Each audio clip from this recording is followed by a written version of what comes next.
अर्जुन भगवान श्री कृष्ण से माघ मास की शुक्ला पक्ष की एकादशी के महत्व के बारे में पूछते हैं। तब श्री कृष्ण बताते हैं कि इस एकादशी को जया एकादशी कहा जाता है और यह पापों का नाश करने वाली है।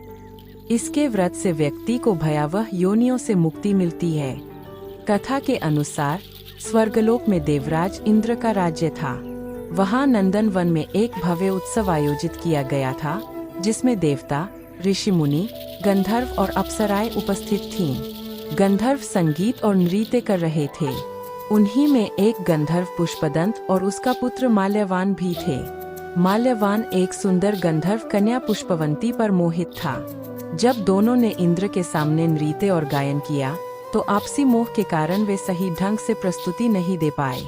ताल और गीत बार बार बिगड़ने लगे। इसे अपना अपमान मानकर इंद्र क्रोधित हो गए और उन्होंने दोनों को शाप दे दिया। शाप के कारण माल्यवान और पुष्पवंती को पृथ्वी पर हिमालय के जंगलों में पिशाच योनि में जीवन बिताना पड़ा। यह जीवन अत्यंत कष्टदायक था। एक दिन उन्हें अपने कष्टों का कारण समझ आया और उसी समय माघ शुक्ल पक्ष की एकादशी तिथि आ गई। उस दिन दोनों ने अनजाने में ही जया एकादशी का व्रत कर लिया। उन्होंने न अन्न खाया, न फल और न ही जल ग्रहण किया। किसी भी जीव को हानि नहीं पहुंचाई और पूरी रात जागरण किया। द्वादशी के दिन व्रत पूर्ण होते ही भगवान विष्णु की कृपा से उनकी पिशाच योनि समाप्त हो गई और वे अपने दिव्य रूप में वापस आ गए। इसके बाद दोनों स्वर्गलोक पहुंचे और देवराज इंद्र को प्रणाम किया। उन्होंने बताया कि यह सब जया एकादशी व्रत और भगवान विष्णु की कृपा से संभव हुआ।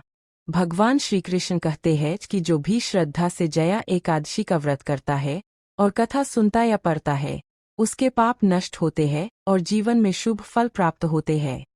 यही कारण है कि जया एकादशी पर व्रत कथा का पाठ अवश्य करना चाहिए।